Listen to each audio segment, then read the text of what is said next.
Something is lurking. I was just astounded at the size of it. In our homes and backyards. The baby's dead. At the length of 13 feet, it's got enough venom to drop and kill an 8,000-pound elephant. Hidden in plain view. Hybrids are often problematic. A beast that's appearing where it shouldn't be. Some of the worst invasive species are often hybrids. Monster Quest is searching for pythons in America. Got him. Witnesses around the world report seeing monsters. Are they real or imaginary? Science searches for answers. On Monster Quest.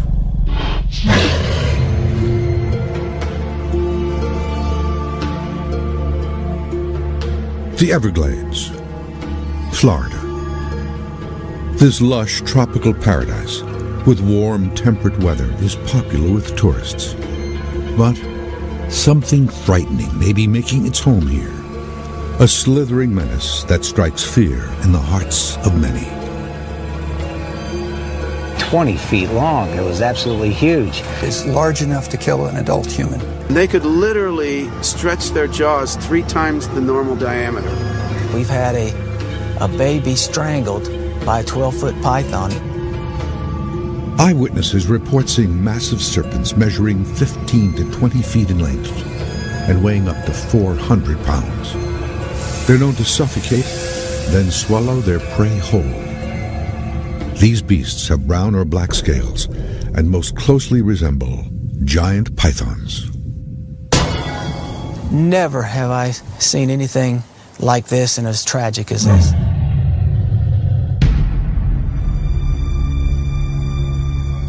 In the middle of the night, a large Burmese python escaped from its enclosure.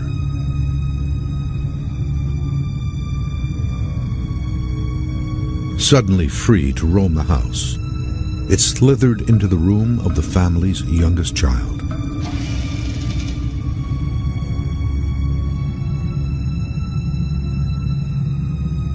The python attacked the 2-year-old girl who was sleeping in her crib. 911, do you need police, fire, or an ambulance? It's an emergency.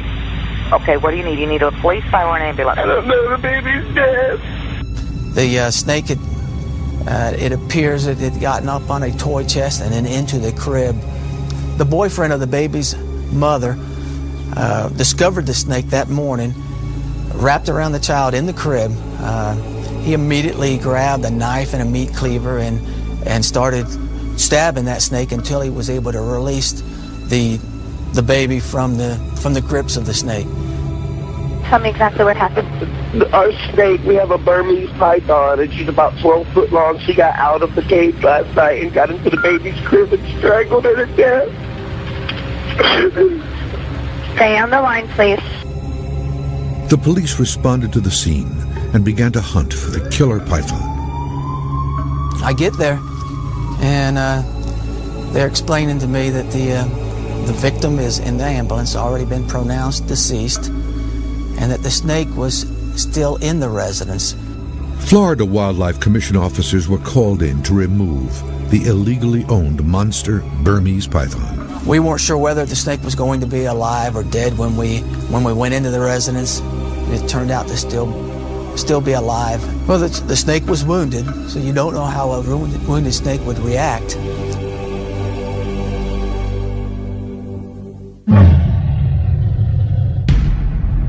Pythons are not indigenous to the United States, but wildlife officials from across the country have been inundated with reports of these massive snakes. This Burmese python was captured in Apopka, Florida. This monster's approximately 20 feet in length and weighs over 300 pounds. These deadly beasts are coming into contact with man more often. However, some experts are skeptical of the danger to humans. This researcher says snakes simply are not aggressive. I think the biggest misconceptions that most people have are that snakes are out to get them, that they care about people, and that's completely false. Dr. Whit Gibbons studies these invading predators at the Savannah River Ecology Lab in South Carolina. Snakes want to get away from people, and the responses of snakes where they do bite people are totally in defense. It's because the snakes are scared and they are defending themselves. Gibbons agrees that the population of foreign species may be expanding. If we have individuals that have a genetic predisposition to living in a temperate area, they could persist possibly in some areas way outside of Florida.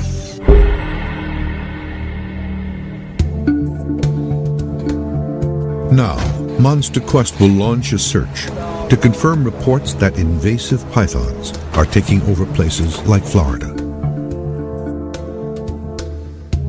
The search will start near the Everglades National Park, not far from the homes, playgrounds, and schools of heavily populated South Miami. Okay, so this is the Everglades National Park right here. Bob, what area do you think we should search for down here, you and I? Animal expert Dale Pearson will lead the search near the Everglades. I think we'll go close to the national park boundary right over here near this urban area. Pearson will be aided by local guide Bob Freer. We'll scout the area so we'll know what it is we're looking at when we go out at night. But give us a chance to kind of look around, see if we can find out where maybe some of the snakes are holding up during the day. And then we'll go out at night and do some more building working around the urban area and some road running. The science team will test whether the massive snakes have migrated to other parts of the country. Joe Wasilewski, a wildlife biologist, will explore New York's Central Park, where invading snakes have been reported. He will see if environmental conditions could support a breeding population of these deadly predators. All right, well, I'm going to New York, and then we're going to check Central Park to see if it could hold a big constrictor and if the animal could live there. And then we're headed to some subways, and we're going to check in the subways if their snakes are down there. Pearson briefs Wasilewski on 2 modified pieces of camera technology that will aid in his search. We got the micron infrared system. We can use that, temperature and stuff like that. We're going to have it dialed into pythons in an urban environment down here. So when we send it up, it'll already be calibrated for that. So all you'll have to do is take it, aim, and shoot. Okay. And this? That's the lipstick cam. We've got a couple of mag lights on it, and that's been good for, like, you know, you can go in some underneath stairwells and in drain pipes and things like that. Be able to check it out without sticking your hand in there. All right, well, it sounds like a good plan, you know. I'll get the gear all ready, and then let's see what we can find. Good luck. All right, you too, man. To help familiarize Pearson with the snakes they might encounter, Freer shows him some of the pythons that he has captured. So, you caught a 20-foot python around about 3 miles from here. Correct, yeah. And then you've also been finding a lot of these Burmese pythons. Yeah. You have 4 rows of teeth on the top, 2 on the bottom, over 100 teeth. They basically curve back like fish hooks. So when they grab their prey with their teeth, it's not getting loose. So if one of us gets nailed tonight, then that's a good chance that's going to tear us open then. Very good chance. Once they bite, he'll start to twist and wrap, which will pull his head around at an angle, and yeah, it's going to be quite painful. What are you guys finding that these things are actually eating? Some of the most astounding things, I think, it's probably the fact that they're eating alligators. Who would have thought that, you know, it's a snake would be eating an alligator? And the largest mammal I've heard of so far is a bobcat, which is, you know, quite a large cat. And so how far are we away from, like, a population center around here? I mean, how close is our people? You'll be in a residential area straight east of here, about 200 yards. So these things are coming right up to the edge of population centers. It's not like you have to travel deep into the Everglades to find them. They're not only coming right up to the edge of the urban areas, they're actually venturing right in.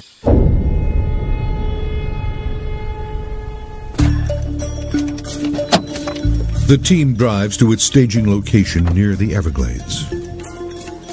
The abandoned factory's foundation is full of stagnant water, crumbling concrete, and abundant hiding places. It's an ideal breeding ground for these monster snakes. So this is the place, huh? This is where we want to try your fancy little camera. All right, well, we'll see if we got anything living in the ductwork or in the pipes and give it a shot. All right. The structure is 150 feet high and surrounded by catwalks. The team starts its search at the building's highest point. Like right up in here. Oh, damn, look at those spiders. Abandoned for 50 years, the walls are filled with insulation and debris. Looks like that area is pretty clean. Or at least there's no pythons in it. The team walks the perimeter, looking for spots where the camera can investigate hidden areas. Yeah, let's go ahead and check. There we go. What do you think about this one right there? Yeah, let's try it.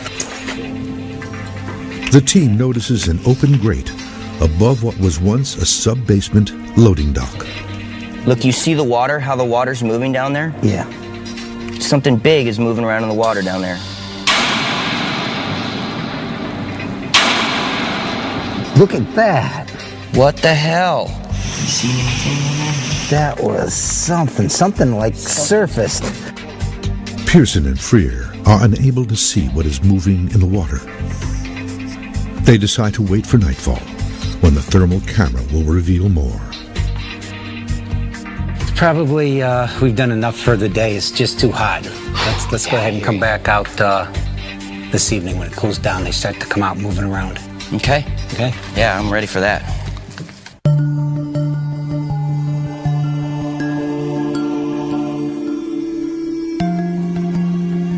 Monster Quest is searching for giant pythons that may be taking over Florida.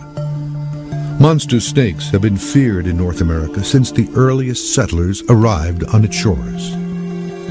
America is expected to find monsters when they arrived in an unknown land, and they did to some extent. The Europeans encountered deadly snakes previously unknown to them. They found the snake was an integral part of Native American culture. The settlers also discovered prehistoric burial mounds in the shape of giant snakes. The Americans took a perverse pride in the monstrousness of the wildlife and compared themselves to rattlesnakes and said, "We are dangerous, we cannot be toyed with, don't tread on us." And the rattlesnake became a sort of American icon to represent the independence and the dangerousness of the American settlers. In 1897, the New York Times reported that a large python was killing natives on a small island in the Florida Keys. They sent a search party into the woods and found the 34-foot python eating a deer. It was later discovered that the snake had escaped from a circus. In 1904, another New York Times article described a snake 2 stories long that had slipped out of the 3rd floor window of a bird and animal store. It was eventually recovered, but only after a crowd of several hundred had gathered to watch the capture. A natural disaster in 1992 was likely the cause of the explosion of the python population in Florida.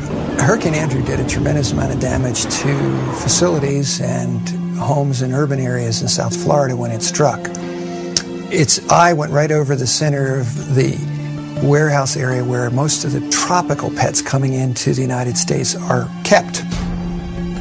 Gordon Rhoda is a zoologist who has studied the Burmese python and found them to be one of the most adaptable species of large snakes. The species of python that's spreading rapidly through South Florida at the moment is frequently called the Burmese python, which is technically a subspecies of the Indian python.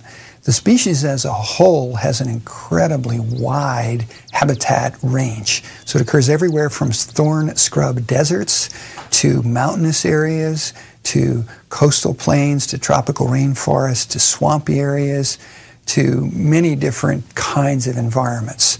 Problem of the Burmese python in South Florida is new in the sense that the population has really rocketed off, became very numerous only quite recently.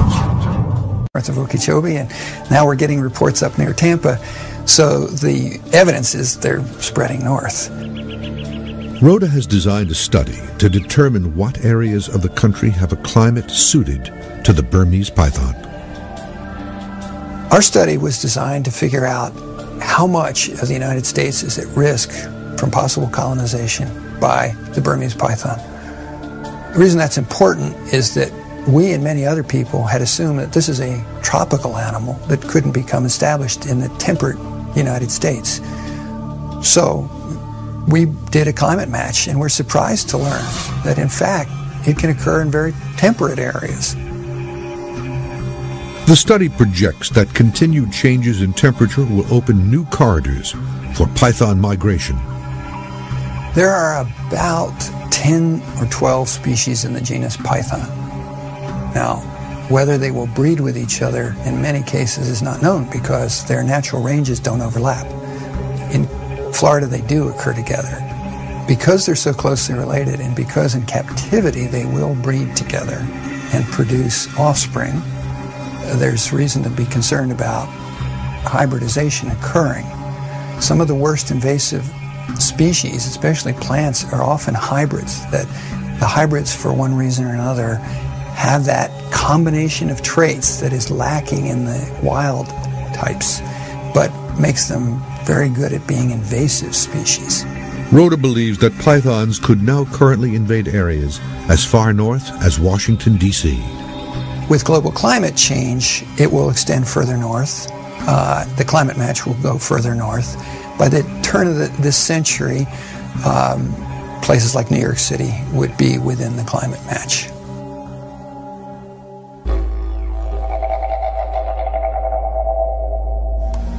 The science team is in New York to determine if this is a suitable habitat for pythons to survive and breed.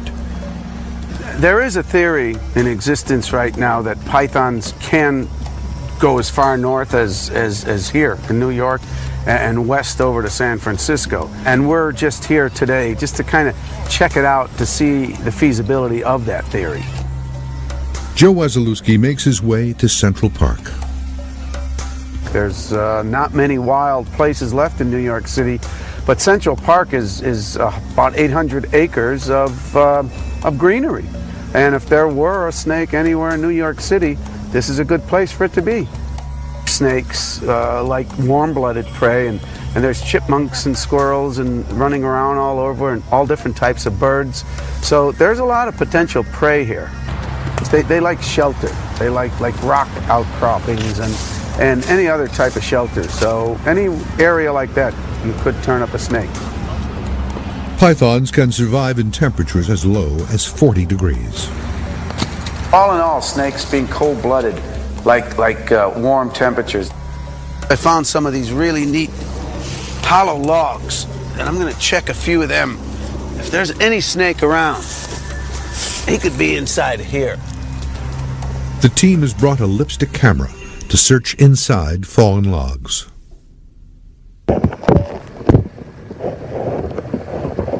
I think our best bet is to come back at night and check this with the thermal cam.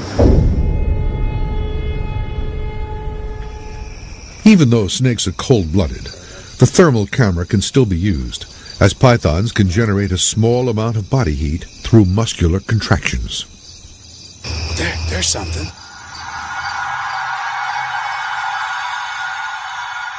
When I saw the size of the head and the body sticking out onto the roadway, I realized that, yeah, there's no way I could catch this up by myself.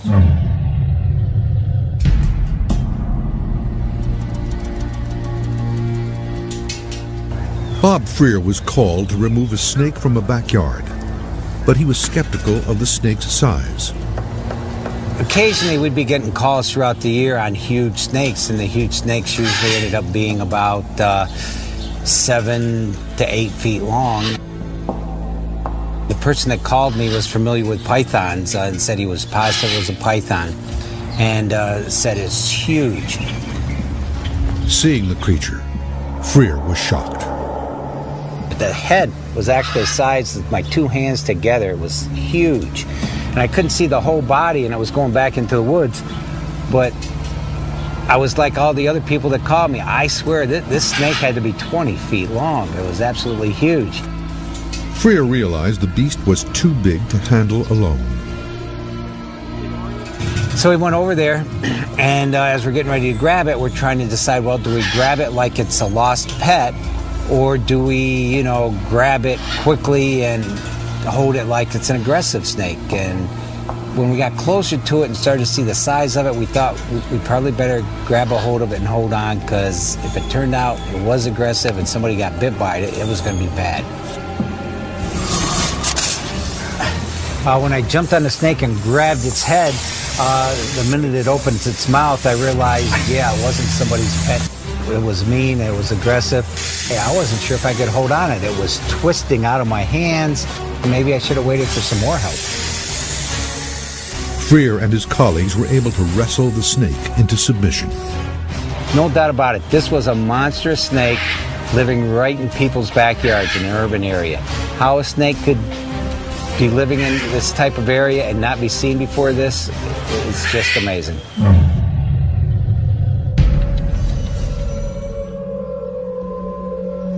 The expedition team is investigating a location on the edge of the Florida Everglades where they suspect giant pythons may be breeding.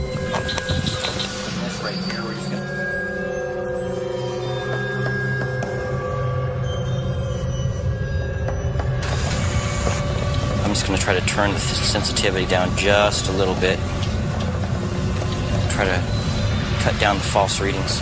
Here's another entrance to the duct system down here low. Ow! Son of a biscuit. And this place is just jagged edges all over. A python could get right up that right there though. So I've pretty much scanned this whole building. Yeah, I'm not catching nothing here yet. Yeah, I think we probably ought to hit the road a little bit, do some road running, and we can do that on the way to another building. So if we don't have luck on the road, we'll move to the building. All right. Sounds good. Let's do it then. The team emerges from the old factory and adjusts their equipment for a search of the nearby area. Their find comes quickly. You want to turn this record deck off, Troy? I got one over here. Got one over here. See it over to the right of you, Dale? Oh, yep. Ready?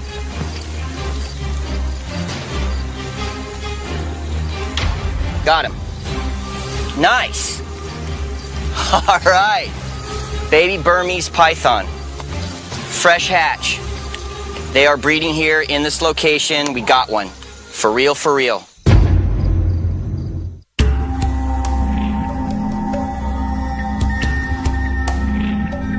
Monster Quest is in Florida, where giant pythons may be breeding and could start to threaten man.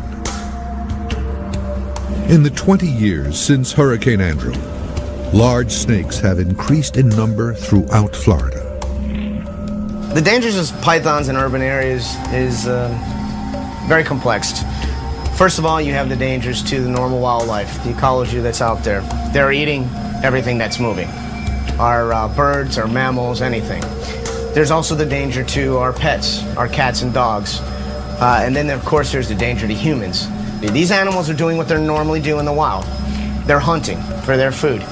This year alone, we've ran over 50 calls where we've gone out and responded and recovered pythons. And pythons aren't the only deadly snakes in the area. I was going to die.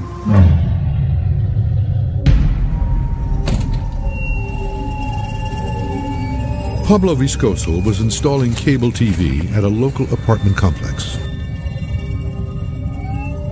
I had to run a cable in the backyard. So the backyard has a lot of bushes and trees. So when I tried to reach one of them, I put my arm in one coconut tree to reach it, to balance myself, and I got bitten by a snake. The pain was immediate, but Viscoso didn't realize just how injured he was. He has a numbness on my arm right away. And I keep moving my arm because I can't feel, it's like your arm is slipping or something. But I didn't know there was a snake. I just felt something, and when I pulled my arm, I saw the snake going down the tree. So that's how I realized there was a snake bite. He was struck by a green mamba, a deadly venomous tree snake indigenous to East Africa. The snake's venom quickly began to take effect. I started feeling worse, My face was, it was kind of like, they said kind of like a one stroke. Half on my right side of my face. I have no feeling on it. And my arm, all the right side. At that point, I think I would die. I was going to die. The Miami-Dade Fire Department was called, and the anti-venom needed to save his life was administered. If one of these African green mamas bit me, yes, I'm very sure that there's more foreign snakes over here in Florida. Even more terrifying than deadly venomous snakes is the possibility of crossbreeding between snake species. Exotic snakes are sold all over the United States. In fact, online, you could just type in and buy pretty much whatever kind of exotic snake you want, from pythons to boas to whatever. Snakes that would never meet in their natural habitats now intermingle in Florida. This causes some to fear a monster hybrid, a snake with crushing strength of a constrictor and the deadly venom of a cobra. There are some scientists that's terrified that they're going to get together and they're going to reproduce and provide some kind of monster snake. Wazalewski says that hybrids could happen only within the same family of snakes. When two snakes that are very closely related, when their ranges overlap, sometimes there's some hybridization that takes place in the wild. Pythons are more likely to crossbreed or hybridize than other snakes. Usually it's hard to tell them apart. Sometimes they have characteristics of both. Sometimes they retain more of the characteristics of one or the other. Scientists have proven that hybridization of snakes is not uncommon. In terms of hybrids, I know of people that have bred rat snakes and king snakes. People have crossbred reticulated pythons with Burmese pythons, and there is some instances of African rock pythons with Burmese pythons.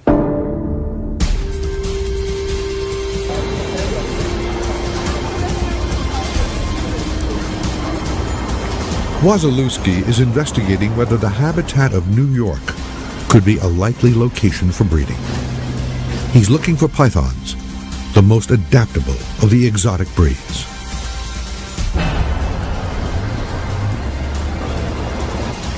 Night has fallen here in Central Park. Now that it's dark, it's time for me to look for the snakes. An abundant food source would be the first necessity. Well, there's something. Wait a minute. What is that, a rat? Cat? It's moving off a raccoon? Wait. It's going right up the tree. There it is. It's a raccoon. You know, everyone knows they eat rats, squirrels, and things like that. But Burmese pythons really like raccoons. We found raccoons in their stomachs on more than one occasion. Well, we checked and we didn't find any snakes. However, we did see a lot of native wildlife, which means there is food for snakes, so there is a chance they could be here. But I think I've got one more place to check tomorrow.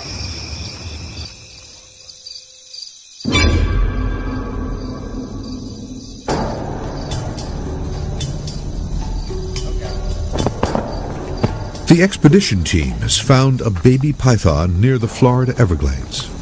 Got him. How old is this one right here? Just a couple months. Just a couple of months. Look at that, man. You did it, man. You brought us right to him. And if this one right here is an indication of anything, it's an indication that they are breeding here, for sure. I guarantee you somebody didn't just come lose their baby python out here. Oh, he almost tried to bite you a little bit, didn't he? And he's squeezing on my hand there. You can feel even this little tiny baby one has got a little bit of power to him. How many offspring can a decent-sized Burmese python produce? 24, 28 is very common, and into the 50s and 60s, not even unheard of. These things can... They can put out the eggs, yeah. Wow. I don't know. What do you think? You think we should sweep around the rest of this building, see if there's any more babies or anything around here? Or what do you think? I'd really think we ought to get to the road, and I want to catch a big one. And we need to get on the road and start looking for them to cross. Suddenly, one of the team members sounds an alert. They have found the beast. He's all the way down the other end, too. He said to hurry, so that means it's not a baby.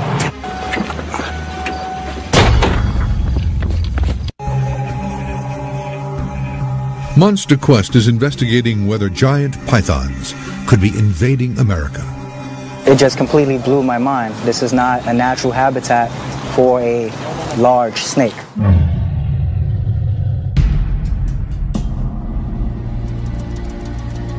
It was a peaceful fall day in Central Park with children playing. But something terrible was lurking. That's a good copy. Our department was notified by an individual that there was a snake in a rock. My division responded. The 9-foot boa constrictor was huge. Panic spread as park rangers and the NYPD were called in. When we responded, the individual pointed out where the snake was. The first concern was the public's safety. But I will also be concerned for people in the sense that they will be scared. The snake resisted all efforts to remove it from the rocks. Originally, we tried to gently pull out the snake. That didn't work. The second time around, we tried to pour water on the snake and loosen it up. That didn't work too well either. So eventually, we had to gently chisel the rock away from its body, and then we were able to pull it out of the rock crevice. And at that time, we realized the snake was 9 feet long, and it had a red tail, and it was brown in color. The park's rangers eventually captured the snake and put it on display in the zoo. The boa was likely released by its owner when the snake got too big.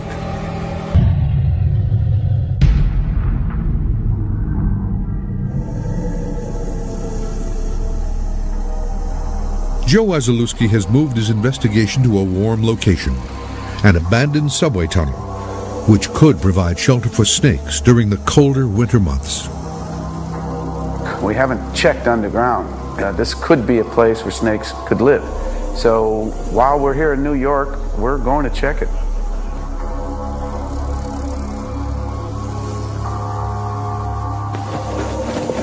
This looks like a good spot.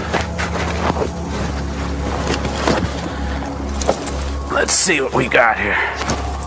Is check the temperature and humidity down here. I have this particular device that measures both.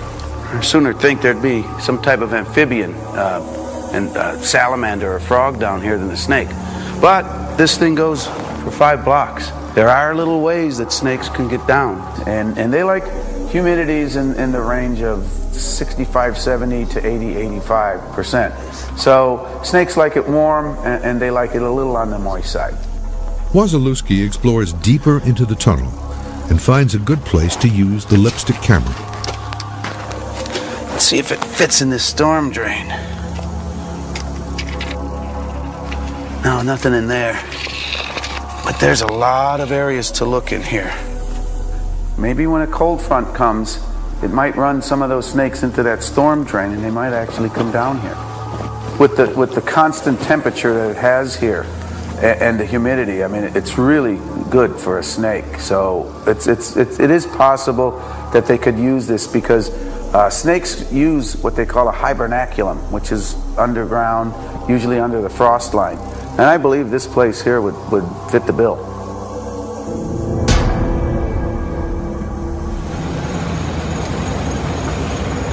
In Florida, the expedition is searching the Everglades for deadly giant pythons. The team has just received a call.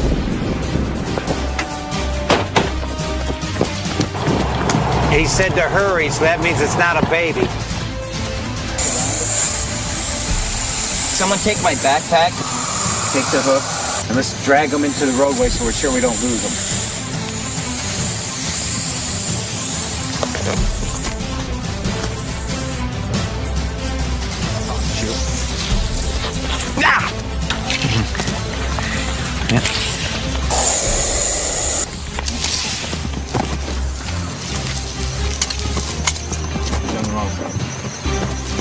Yep. Come on over this way. Walk right around. Yep, there you go. Here's the fat end. That's good. You got him. Got him. You got him. Okay, now you're going to stop these from coiling around you. No, stay back. Yeah. Okay, now go ahead and examine them a little bit, and you can see where something's got his head, and we're... Recently, too, that's a fresh wound on his head. Look at the top of his head is gouged open. He's got maggots in there. I'm surprised he's still alive. I'm losing him. And keep pushing the coils down as he tries to coil around you. Just take your hand, push those down. Oh, nice. I can't believe these things are frickin' living wild in Florida. It's not a myth, it's real. There's really gnarly pythons living in Florida. Whoever says it's not true is full of crap. Because this... Switch hands. On the neck. Grab his neck with the other hand. This thing... is as much as one person can handle. And this is what? What is this? Bob, what do you think? 6 foot? 6 foot. 7 foot? No, you're good, good 10 foot. All I know is that it's everything I can do to keep this thing from frickin' breaking my wrist. So, yeah, he's wrapping my hand right now. You can feel it. You'd probably crush your hand. Yep, go ahead. Yep, okay. Hey, watch your hand now. His head's already come around. His head's come around. Yep. Okay.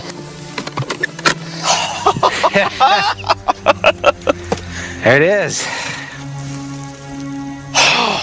Did that just happen? Wow. I'm shaking. Monster Quest is searching for giant pythons in America. These deadly beasts may be spreading across the country. This snake expert survived an encounter with a 20-foot Burmese python. This scientist believes that pythons can survive much further north than previously believed. This park ranger captured a large boa constrictor in Central Park. This researcher has gone hunting for python wintering spots deep underground.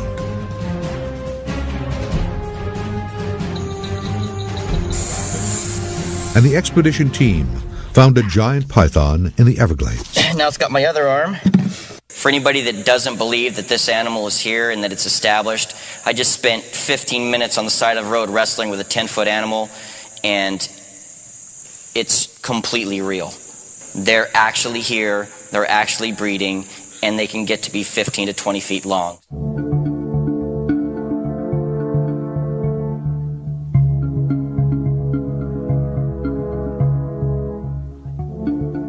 The injured Burmese python was taken to a veterinarian who confirmed that the beast had been injured by a human. See, he's got a tick.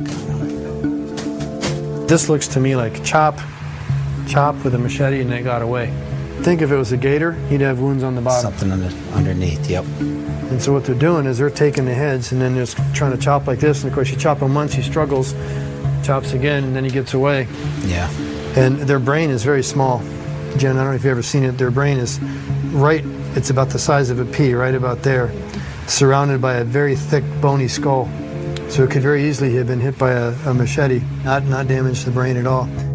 Even injured, the python was difficult for Pearson to handle, and it would have easily overpowered a child.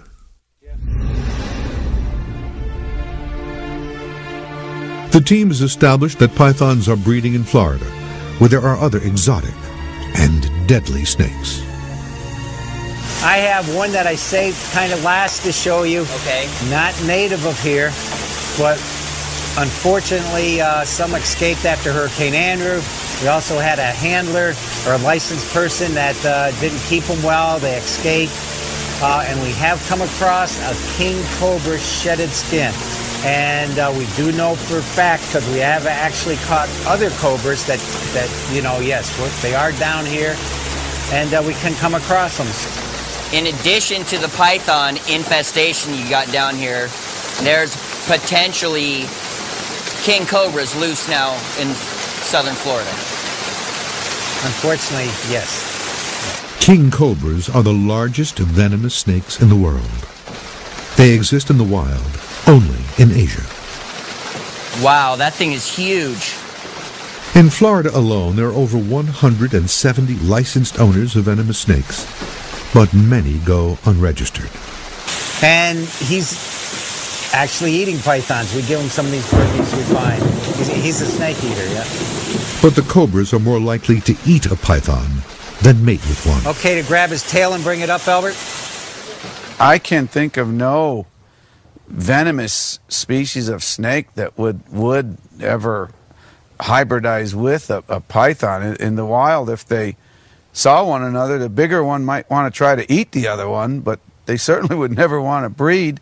And in terms of physical abilities, the organs, the reproductive organs, are completely different.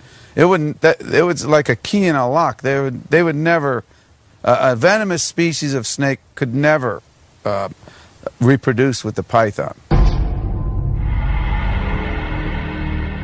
The Monster Quest team meets to discuss its findings.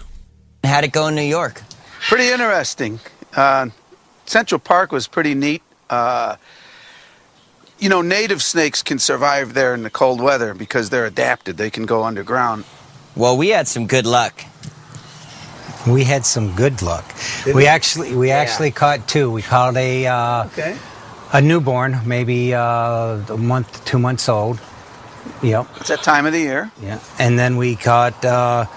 Actually, we didn't get a measure on it, but about a 10-footer. I guess what this expedition proves is that in South Florida, monsters are real. Yeah, right. And in this case, it's a 20-foot Burmese python, or a whole community of them breeding close to urban areas.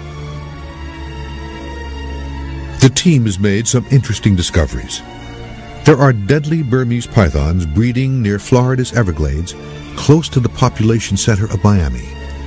And even more terrifying, there may be wild king cobras living here. These beasts are increasingly coming into contact with adults and children. The team has also discovered that the underground environments of major metropolitan cities might be warm enough to allow these creatures to exist much further north than previously believed. The exotic snakes in urban areas, it's going to increase the numbers, so it's not going to go away. It's a novel predator, and it's potentially a serious problem from a human safety standpoint.